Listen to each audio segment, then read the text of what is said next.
లగచర్ల ఘటనపై సంచలన విషయాలను ఎన్హెచ్ఆర్సీ రిపోర్ట్ బయటపెట్టింది. లగచర్ల రైతుల్ని పోలీసులు కొట్టి శారీరకంగా హింసించారని జాతీయ మానవ హక్కుల కమిషన్ దర్యాప్తు బృందం నిర్ధారించింది. 2024 నవంబర్లో ఫార్మాసిటీ భూసేకరణపై ప్రజాభిప్రాయం కోసం వచ్చిన కలెక్టర్ ముందు గ్రామస్తులు నిరసన తెలిపారు. దీంతో అధికారులపై దాడి చేశారని రైతుల్ని అరెస్ట్ చేసి పరిగి పోలీస్ స్టేషన్కు తరలించారు. అయితే నిరసనలో లేని అనేక మందిని పోలీసులు అరెస్ట్ చేసి కొట్టారని ఎన్హెచ్ఆర్సీ బృందం తెలిపింది. ఇంట్లో ఉన్న మహిళలను కూడా పోలీసులు వేధింపులకు గురి చేశారని పేర్కొంది. అంతేకాకుండా మ్యాజిస్ట్రేట్ ముందు హింస గురించి చెప్పొద్దని బెదిరించినట్లు కూడా నివేదికలో తెలిపింది. ఘటనతో సంబంధం లేకపోయినా మైనర్లు, విద్యార్థులు, ప్రభుత్వ అధికారులపై కూడా కేసులు నమోదు చేశారని ఎన్హెచ్ఆర్సీ దర్యాప్తు బృందం స్పష్టం చేసింది.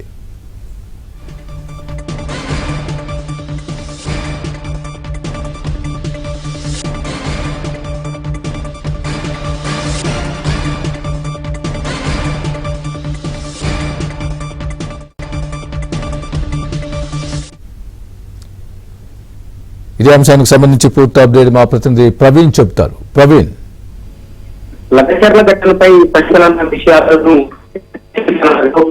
పేర్కొంటున్నారు. ఎందుకంటే పోలీసులు లగచర్ల రైతులను కూడా ఎన్హెచ్ఆర్సీ నివేదికలు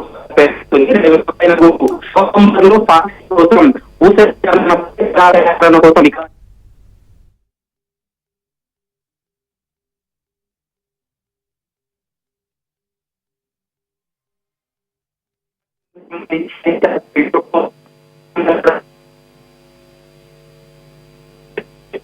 రైట్.